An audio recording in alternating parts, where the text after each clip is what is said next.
Welcome to Chocolat Voyageur television. My name is Dominique Chartrand and I'm the chocolate maker and owner of Chocolat Voyageur. Bonjour, bienvenue à la télévision Chocolat Voyageur. Mon nom est Dominique Chartrand et je suis la fabricatrice de chocolat et j'appartiens à Chocolat Voyageur. So I'd just like to tell you a bit about what I do, which is bean to bar chocolate, and the difference between industry chocolate and what I make. So one of the differences is price point. Industry chocolate is a lot more affordable, but it also has a lot more sugars and often has extra preservatives or various amounts of sugars that are processed. For those who are looking for something that has less processed sugar and has more strength in cacao, bean to bar chocolate might be just for you. It is a niche market and it has a higher price, but the higher price is founded in the amount of handcrafted work and care that goes within making our chocolate. So I'll take you right from the beginning of the bean, where the farmers are.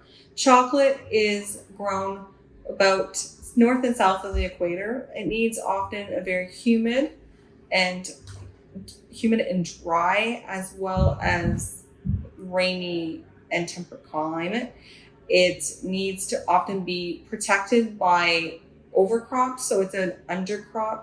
It often grows in a biodiverse environment with things such as bananas, plantains, avocados, zapatos. There's also other crops, but these tend to be some of the crops that really help shield chocolate from the brutal sun and give it the undergrowth necessary so that it can thrive.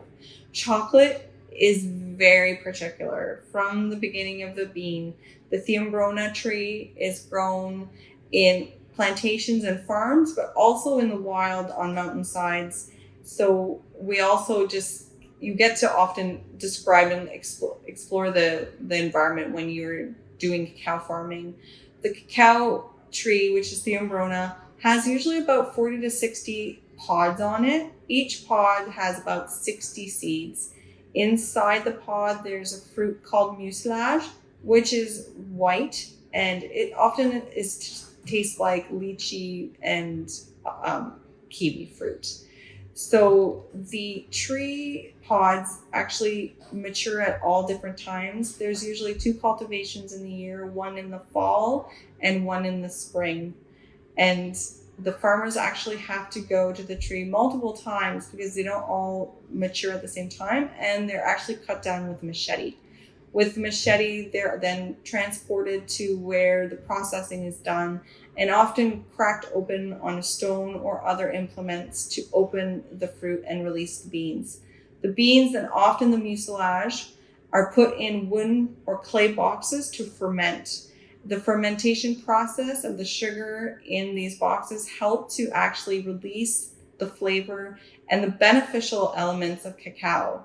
The beautiful thing about it as well is that chocolate is a fermented food. So fermented food is good for your gut. And that's one of the things I love about chocolate. So the fermenting process is extremely important, not only to develop flavors, but also just to really enhance the cacao flavor and what we're going to get as we make chocolate. The process varies from 5 to 7 days, depending on the sun, where they are, and the temperature. From there, most of the cacao beans are put on racks or nets, and they're actually raked in the sun to be sun dried for up to 5 to 7 days. They're turned by rakes that are usually wooden multiple times a day. And this is a really important time because first we want to make sure the beans are well dried so there's not mold. Also, you're looking to make sure there's a uniform dryness in the beans because they travel quite a ways and they have to be set with that.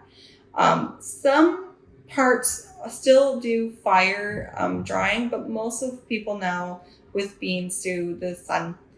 From that process, they're ready to be bagged and then shipped. Most distributors who buy beans buy them by the container and they're shipped by sea. This also helps for the environmental impact. So it can take 3 to 6 months, and often through COVID and the like can take delays of 2-3 months extra behind that.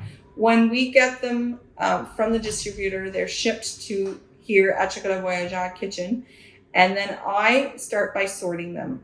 The sorting takes time depending on it, and this really allows me to get my first eye on the bean And if there's any straw or jute or anything, sometimes you can get in the environment, you get it out. I then get ready to roast it. The roasting helps to help open up the husk, and also it brings and binds flavor. It also kills any little pests or any little bacteria or microbe that would have maybe been in the bag. From there, I then crack the beans with my champion juicer, which I love. The juicer just allows to release the husks because to pick them by hand takes a really long time. From there, I put them through what we call a winnower. The winnower allows us to put the beans in. A suction from the shop vac sucks down the husks, and the heaviness of the bean, which at that point becomes a nin, drops in it. From there, every time we do this process, and sometimes you have to winnow 2-3 times, you then sort again to get as much of the husk as possible. You want to leave less shell as possible. It does affect the quality of the chocolate. From there, I put it in my refiner. The refiner, the mélangeur, is actually a stone-on-stone piece of equipment, and this is the old way that cacao was made when the Aztecs and the Mayans did it to make their cocoa drink. So this is done, and every chocolate maker is different. I do it for about 72 hours, and it slowly grinds itself and mixes the sugar and, for me, cocoa butter. These three ingredients just come together through those 3 days and meld to create the flavor profile as well as the texture that I want in my chocolate. Part of that process, I do release the grinding option so that it doesn't grind as much as it creates flavor, or what we call conching. Some bean bar makers actually have a separate conching machine. I do both in the same process.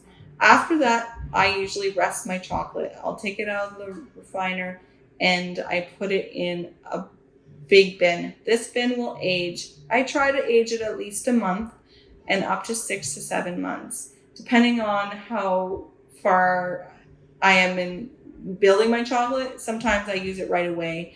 And this is something that everyone's different in the industry. I do find it can release some of the cocoa butter and develop flavors. It does change the color, but it really does make it a beautiful product. From there, when I'm ready to actually make my chocolate, I have to temper. Temper is one of the most finicky, artistic, but also very scientific process of making chocolate come to a certain percentage so that it actually creates a snap or a nice cell chocolate that can actually stay viable for up to 2 years. Tempering is the art of of heating up the chocolate, dropping it lower, and then bringing up a little higher temperature to create that one cell. From there, we package, and then we get it ready to sell. This process, depending on the size, can take 5 to 10 days. So as you can see, one of the reasons the price is so high is because of the handwork, right from growing the bean to packaging it. But it is worth every penny when you get the satisfaction of trying the beautiful, delicious taste of chocolate. Thank you so much for listening. Merci beaucoup.